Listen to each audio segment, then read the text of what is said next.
Hi everyone, welcome to our third session on the Gospel of Mark. I have the pleasure of having Lauren McIntosh with me today to talk about Jesus foretelling his death and resurrection. Lauren is one of our superstar teachers. She co-teaches the Readers and Seekers class with her husband, Alan. She also sings in the choir and does many, many more things, and is who I love to refer to as our resident Old Testament scholar. So we are getting started today with Peter finally saying who Jesus is. Jesus is the Messiah. What do we do with that? Yeah, so that's interesting because the Jewish Messiah has a lot of connotations to it that we don't always bring with us. When we think of Christ, we think of Jesus. We don't have any sort of other framework to put that into necessarily sometimes. So I find it helpful to think about, so when you say the Christ or the Messiah, that means the same thing. It means the anointed one in either Greek or Hebrew. And so the anointed one, that's a word that they used for the people who were anointed were priests and kings. So they were leaders of some kind, right? And there are a couple of different places in the Old Testament that are famous for talking about anointed ones. And one of them is Daniel 7, which talks about the Son of Man, the anointed one, which is a name that Jesus uses throughout the rest of this passage to refer to himself. And so I think perhaps this is what Peter's thinking about when he says that Jesus is the anointed one. So this anointed one is one that Daniel sees in a vision, and this is after some beasts who represent different world powers. The people at this time probably would have thought of Rome as some sort of a beast because they were oppressing the Israelites in their own land, which is not what they thought was God's plan for them at all. And so what he sees for the Son of Man in Daniel 7, so Daniel says, "In my vision at night I looked, and there before me was one like a son of man, coming with the clouds of heaven. He approached the Ancient of Days and was led into his presence. He was given authority, glory, and sovereign power. All peoples, nations, and men of every language worshipped him. His dominion is an everlasting dominion that will not pass away, and his kingdom is one that will never be destroyed." And so that's the kind of Son of Man Messiah that the Jewish people at this time are looking for, because they haven't had that in a while. They haven't had a king. They've been ruled by Herod, who is this like kind of fake Jewish king that has been set up as a puppet ruler by Rome. And so I think that's what Peter is looking for Jesus to be. Yeah, absolutely. And so with that image, I think that Peter has in mind, it may have caught him off guard, because right after Peter says, "Jesus, you're the Messiah," we get this very first of 3 times that Jesus will foretell his death and resurrection in the gospel. And it says, "Then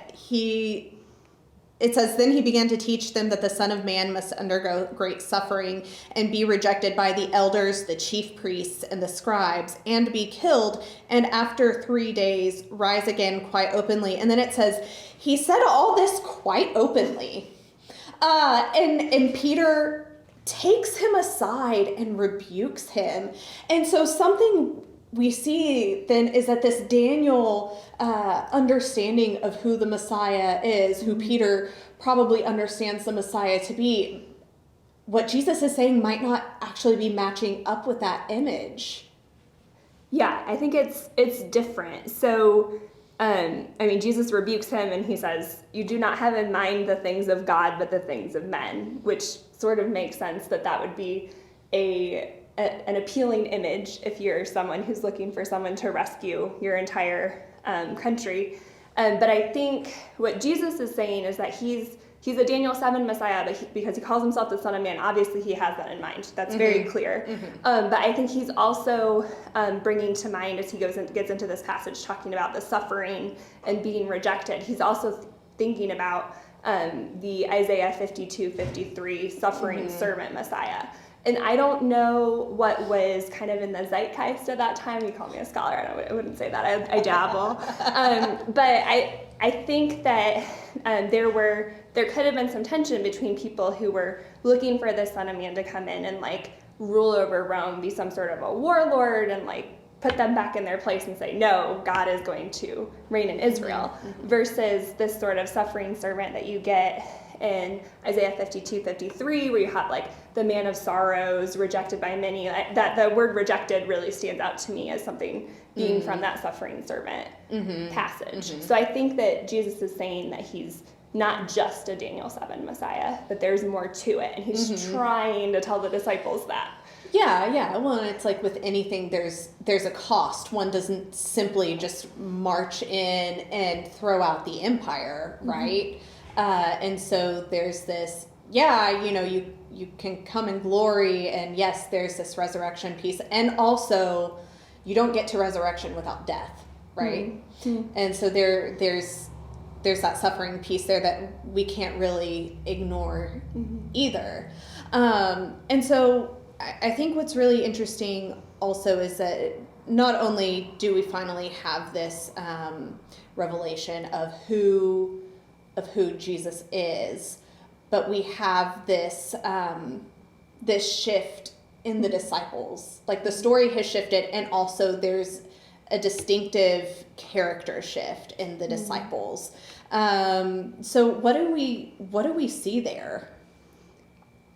Yeah, so this is interesting. So you get everything in Mark happens on top of each other, right? So we have the proclamation that he's the Christ, and then we have him talking openly about his death and resurrection, which they say it was open, but we don't get all the details about that. Right.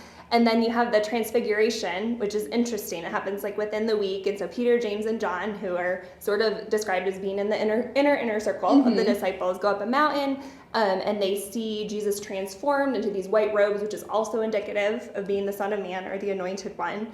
And you get Elijah and Moses there, so you've got something about, the prophets and the law coming together in who Jesus is. And then as soon as they come down from that, they come upon the other disciples, and they have this poor demon-possessed boy that they're not able to help. Which is very interesting because just a few chapters previously, Jesus has sent out the 12, and they were successfully healing people. And so what is Mark trying to tell us there? Yeah, I mean, I think that's a really great question, and it's important to see this shift. I think, one, as things sort of turn with the disciples, what we see is this almost like they're becoming more incompetent, and this is sort of stage one in that. I mean, earlier in the gospel, you see, struggles to understanding the parables, some of the maybe more obvious teachings that Jesus shares with them, but this is the first time we see them, completely unable to do what it is that Jesus has given them the power to do. And so with that step one, not only do we see this incompetence, but they keep walking down this path of not even just being incapable, but almost corrupt, which is not something that we often consider being a characteristic of the disciples. And so then it's kind of like, well, okay, what do we do with that? What then are we supposed to be as disciples, right?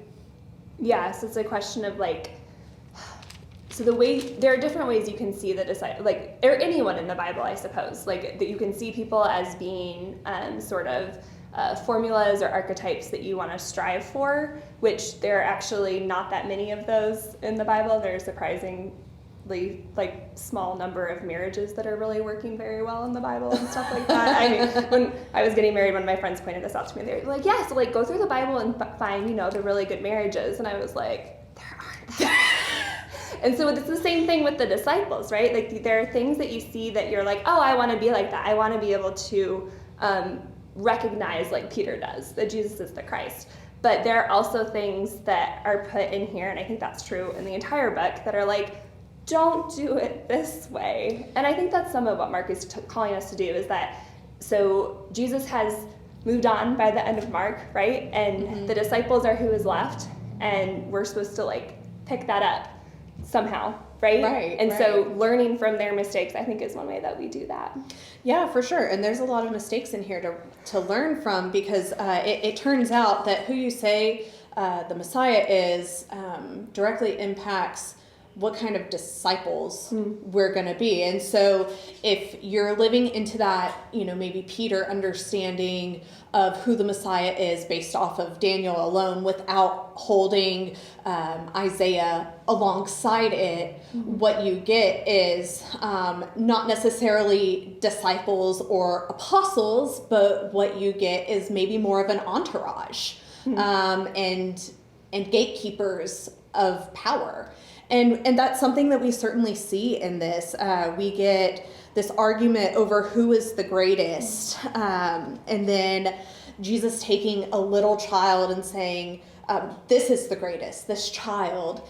And you get further down and it kind of goes scene to scene, but this child image sticks through. And to the point where in verse 42, this is in chapter 9, if any of you put a stumbling block before one of these little ones who believe in me, it would be better for you if a great millstone were hung around your neck and you were thrown into the sea. Yikes. It's really strong language. Yeah. It's very strong language. And so then keeping that in mind, like the disciples are the innermost group. So they really have no excuse. They've seen all the works. They've heard all of the words. And then we get into chapter 10 and it says, people were bringing the little children to him in order that he might touch them. And the disciples spoke sternly to them. But when Jesus saw this, he was indignant and said to them, let the little children come to me. Do not stop them. What did I just say?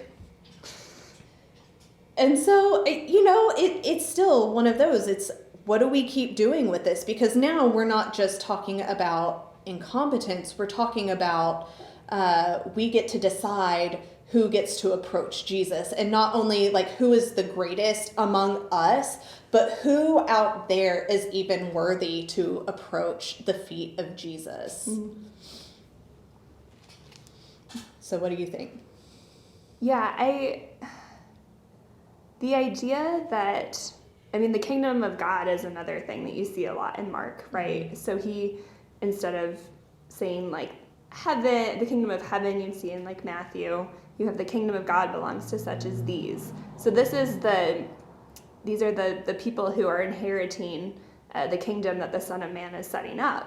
And they're not necessarily the people that the disciples expect. It's going to be the younger ones, not the oldest son, not the elder, but these children who are just going to receive the kingdom of God like a little child. Yeah. Well, we have taken up all of your time for today. We could talk so much more about this, but the good news is that the discussion doesn't stop here for you. And so as you meet in your groups, I just want y'all to consider, who is it that the Messiah is for you? And what does that mean for you, for your family, for your community as a group of disciples? Have a happy discussion.